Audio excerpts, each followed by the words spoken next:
Dear students, here, as you are seeing here, Mahmud Ghazni.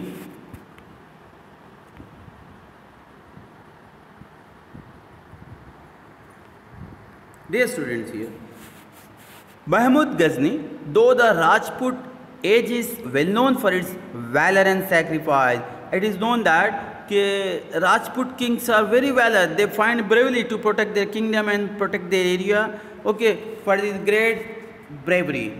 But it also saw that construction of many beautiful and imposing buildings. In the time, many beautiful buildings was constructed during the time because they are fond of architecture. Many foreign invaders invaded India during this period. Okay, Mahmud Ghazni, the Sultan of Ghazna, attacked India many times between 1000 C and 1075 C. These 75 years, Mahmud Ghazni attacked India in many times. In spite of facing problems during the attack, he continued to plunder India. He continued to loot India with full force during one such attack when Gujarat was under Bhimdev Solanki rule. So at that time Gujarat was ruled under Bhimdev Solanki rule. He plundered Somnath. He surrendered Somnath temple. Many people from Saurashtra and Gujarat joined Bhimdev Solanki and tried to protect Somnath but failed. Instead of their attempt, they were not unable to face this Mahmud Ghazni. Again here, change of power at Delhi. Dear student, after the demise of Mahmud Ghazni, after the death of Mahmud Ghazni, the leaders of Ghazna started vying for the throne. Okay, they are looking after for throne. However, the Rajput king did not take advantage of this weakness. But Rajput king did not took advantage of this weakness at Ghazna.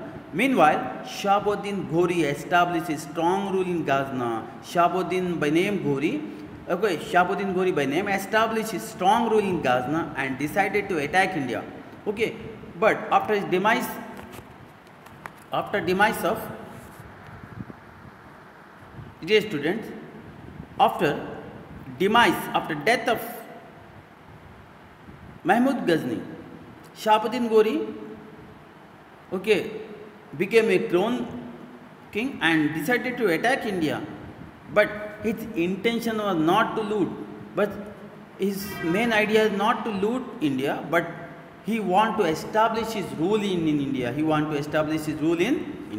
Initially, he was not successful. Initially, he also faces the bravery of Rajput kings, but he did not succeed. He could not forget his defeat by Queen Naika Devi of Anhilwad, Pachan, and therefore did not attack India for 12 years. Okay, due to this phase, he did not attack. Okay, he put on hold for attacking on India for 12 years. Finally, the second time he attacked Delhi. This time he attacked Delhi.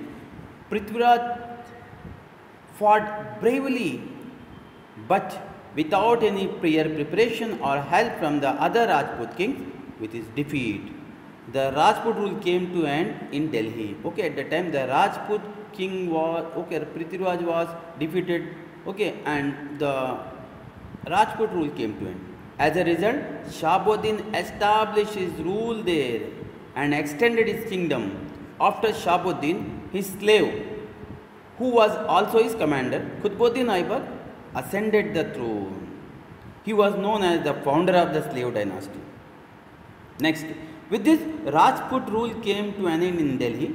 There was a change in the administration and society after the Rajput age.